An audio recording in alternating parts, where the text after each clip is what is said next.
Deadline day. I'll come to Dan first because I know you're well more all over this stuff. It does seem very unlikely that anything significant will happen in terms of ins for Liverpool. Mate, you could ask the man off the street and they'd know that. Yeah. No, but I mean, it's deadline day, so Sky Sports will be trying to milk some bullshit, I'm saying, of it right now. There'll be definitely things. Liverpool will be doing things. It just won't be the things that people who are desperate for us to sign players will want them to be. So, yeah, by the time a lot of people listen to this, it will probably be over already. So there's no point dwelling on it, the liveness of it too much. No.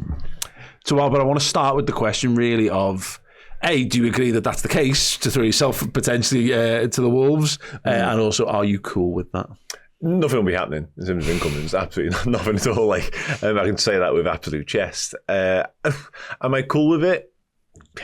Yeah, because results dictate how cool I am with it, I guess. And we've just spent the last half an hour talking about how boss we are and how strong the squad is, etc. So, yeah, it's fine. I would have liked, rewind a couple of weeks, I would have liked us in a little bit of business. I think already spoken about how I feel like an extra DM wouldn't have gone amiss, somebody to sort of take up some of the slack of Ryan Gravenberch. I know Wataru Endo has stepped up brilliantly, manfully in recent weeks in that particular department, but still, I think that might have been helpful. But then I say that, and then you see Joe Gomez back, you see Curtis Jones back, seemingly ahead of schedule as well. Diogo Jota's back in around it as well. Federico Chiesa gets his first 90 minutes, so it's hard not to be at ease with the squad situation right now.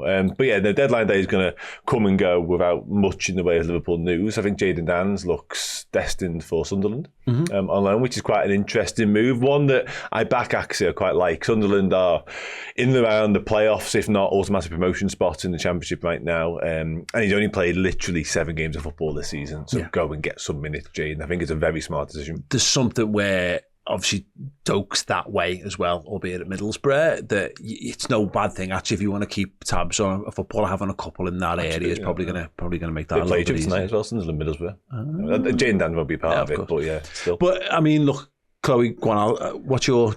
How are your general feelings on the depth and quality of the squad and the fact that we haven't added anyone this January? I obviously would have liked us to, but don't we all? Can Liverpool win a league title without signing anyone in the next 12 hours? Yes. Would signing someone give them more of a boost and maybe help them do that? Yes. All of the above can be true. Yeah. So, yeah, I'm one of them where with a fully fit squad, I think, we've possibly got the best squad depth in the league. I think we've got the best squad depth out of us, City and Arsenal. That says that. Like you said, I would like to have signed someone more just for like the boost of it as well. Like your top, all of this is happening. Arsenal tried to get Ollie Watkins, which really would have killed me. Like I would have been, if Arsenal don't sign a striker, like that is the only thing that can ruin my next 12 hours, to be perfectly honest with you. If they don't sign a striker, I'll be fine. I'll be fine with it either way, because I back this squad. It's just everyone enjoys another sign and another little boost. We're going to do a few of the transfer things on the bias show, but let's just double check on this. Ollie Watkins is 29, and I know he's and the one that always gets referred to, Chris, is the Robin van Persie transfer to Manchester United, where effectively Van Persie was buying the last Premier League title for Ferguson. But what it did was it left them in a situation where there wasn't a lot of great years left in Van Persie by the end of that one. And I think this is ultimately why. And look, John Duran moving is a big part of it as well. But Arsenal have got a valuation as well. They're not going to go to £100 million, I guess, to buy Ollie Watkins, even though that actually might be the thing that provides a catalyst for what they're doing. And that's not far off. A lot of the situation that Liverpool are in is the cost to improve upon what we own already is not as low as it was 5, 6, 7 years ago. No, I think that's right. I think the thing like why Arsenal maybe don't go for someone like an Ollie Watkins is I do think that the PSR having teeth is having an impact on the transfer windows and stuff as well. I think, if Arsenal sign him for, what were the figures that was 60 million quid? I mean, that's quite a lot of money for a 29-year-old who you might get a couple of years out of. I don't think he massively improves them either, to be honest with you. I think he's a better player than He's a better goal scorer than Havertz in terms of goal scoring and stuff. But like, then you've got to carry him for 4 years after this season or 5 years. You know, what does that do to everything? The wages that he's on, the money. I don't think it's as easy as just you can just sell him anymore. For, you know, I think you've got to make. You'd have to sell him for more money to even just cancel the money that's in your accounts for the next 5 years, wouldn't you? You know what I mean? I agree, but can I give you a Premier League title? That's because the that difference. is Sure. the Yeah, but I don't difference. think Ollie Watkins is good enough to give them a Premier League But title. that's what they Doesn't think. guarantee anything Maybe. this year, Doesn't I'm with you, guarantee I'm with you. anything. No, But I think I don't think it makes them any. I don't think it really improves them to the point where they need to go to 3 points a game. I don't think it improves them to No, that maybe level not, at all. Can I suggest Like, you don't buy Ollie Watkins and win every game between now and the end of the season, which is far what from it. Arsenal need to do. So why don't you just go, you know what, if you're Arsenal, let's spend it on a better player in the summer, which is what they should be doing and what they are going to be doing, I think, ultimately. And it's the same for Liverpool. Like, I look at Liverpool's squad and I think about it and I go, there's one player out there right now, and we've just played against him in Kirkes, for me anyway, who I think improves Liverpool between now and the end of the season. Yeah. Other than everyone else that's bandied around and moving, none of them really improve us. So I would have liked to see Liverpool go all out and sign Kirkes this January.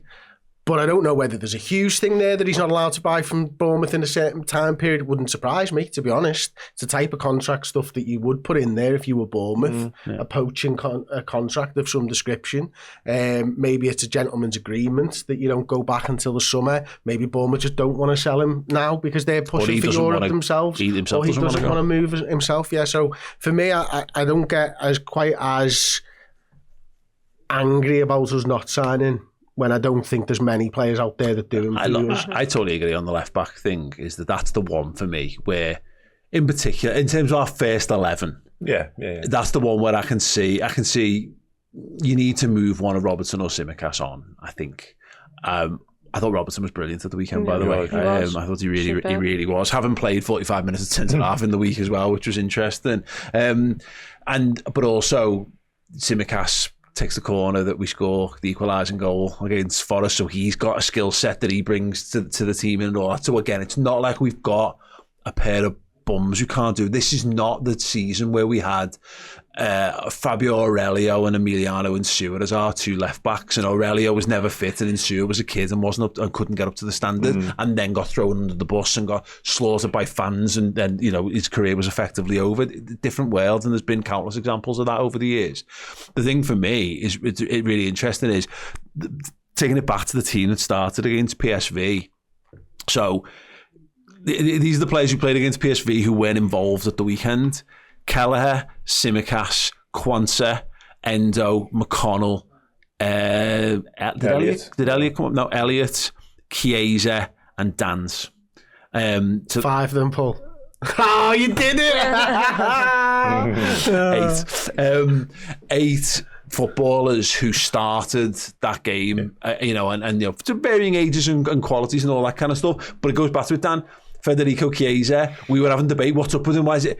The fact of the matter is, right now in Arne Slott's pecking order, he's the 6th choice attacking player for us. Federico Chiesa is our 6th choice attacking option. That's fucking class. And that doesn't even count Jadon Danz, who I think we all think has got potential to be a really special footballer. Everyone's got a soft spot for Endo, whatever you might think about his overall ceiling. Elliott's been proven time and time again that he can be a match winner for Liverpool, etc., etc. We all loved Quansah last year. We thought he was, again, the perfect hybrid between Joel Matip and Virgil van Dijk. Exactly. It's an incredible position to be in, and everyone's raving about McConnell's performance in midweek, and rightfully so as well. Looks like he's going to be sticking around for the rest of the season too, so there's another option there. But you're right about the Chiesa point, and when you put it in terms of like attacking pecking order, yes, 6th choice sounds boss because it is, but you can go one step further than that and say him and Joe Gomez, by all accounts, were perfectly fit, perfectly fine for the weekend, couldn't get in the squad. That's ridiculous. That is absolute. To have 2 players of that quality, class, experience, etc., not even be able to force their way into a matchday squad speaks to exactly what we've got at our disposal right now. And how many times in recent weeks has the bench been the difference maker? Compare that to Bournemouth, who've been on an absolutely exceptional run, swatting aside all before them. They had 2 senior lads fit and available on their bench in the weekend, and we had 9, and then some left in reserve who probably didn't even travel down to the South Coast. Like, it's ludicrous the position we're in. So, yeah, I take your point. The left back thing's really interesting.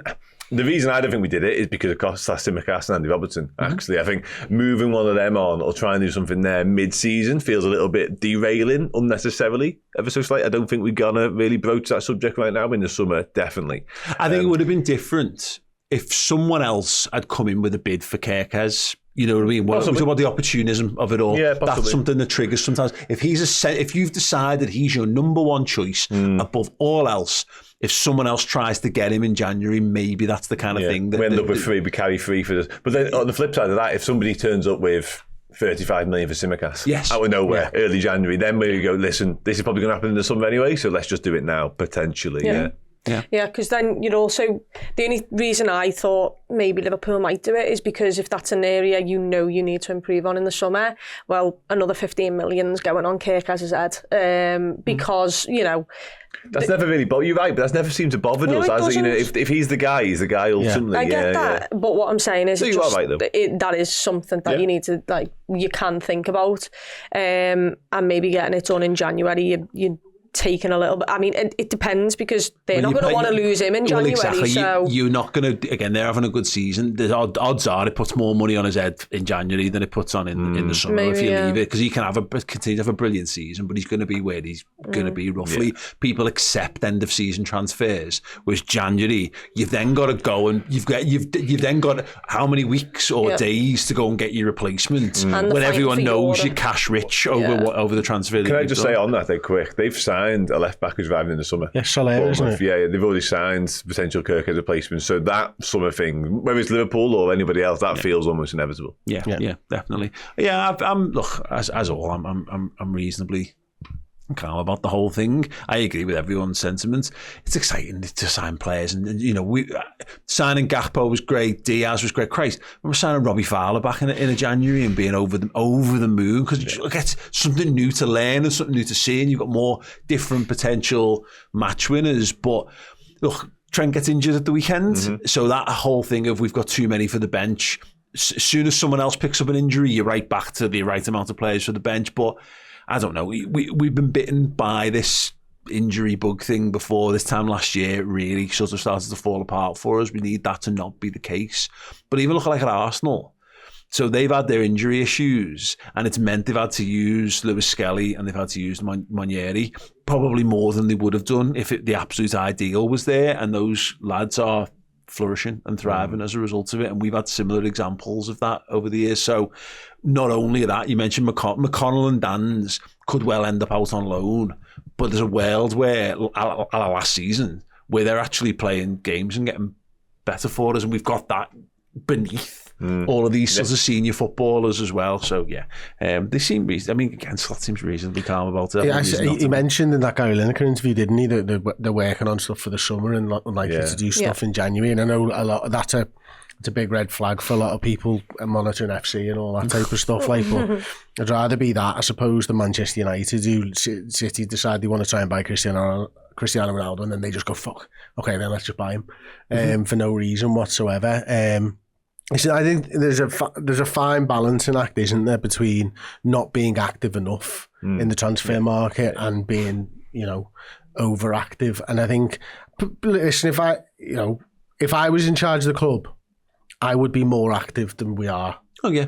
Even if I employed Michael Edwards and everything else, but I'm a person who just talks about Liverpool. Well, it's not my job to understand everything that goes into it. The thing, whereas from my position on this, I thinking about it, I go, I wouldn't, because I'm the guy who used to play for. I can't manage Liverpool on Champ or Footy Manager ever because I am not brutal enough. I love the Liverpool players too much. So we had a mate, Rich, who would treat it like a video game. So he'd come in and go, well, here's 7 players who aren't good enough, and he would just sell them immediately. I'm like, but he might come really good. I really like what he could think of, but the game doesn't think he's good enough, so get rid of him. He's got no pace, which means he's useless. Yeah, but his pace, I might be able to train his pace to be good. I really want him to be good, so I'm going to make him be good. And I just love the lads that we've got, and so I can't envisage what the outside would look like. I always tend to think that when you've got a good core of lads, let's use Endo as an example. Endo is not good enough to be a starting midfielder for a team for like Liverpool, Arsenal, or Manchester City. I don't think. Not a regular one. I think he can start isolated games, as we saw last season. But the intangibles of what he brings in terms of his character and his leadership and his experience and just being completely different to everything else that we own carries a value that is very difficult to measure. And so actually being able to just bring someone on with 15 minutes to go who just loves kicking people is great. It's not really how you want to construct the 75 minutes or 85 minutes that have gone before, fine. But you could go and get someone who's, again, silky and great. Go and get someone else who's Ryan Gravenberch. And that's probably going to be the ideal in the long term. But while you've got a good thing going, I don't see any reason to totally. No, you're not totally. No, you're not totally. Are you? I mean, I'd just buy players. I wouldn't sell them. Just end up with a massive squad, and then the manager goes, "I can't keep everybody happy." And I'm like, "Well, I am though, so." Yeah. The Todd Bowley approach to football. Yeah, definitely. I'm all in on that.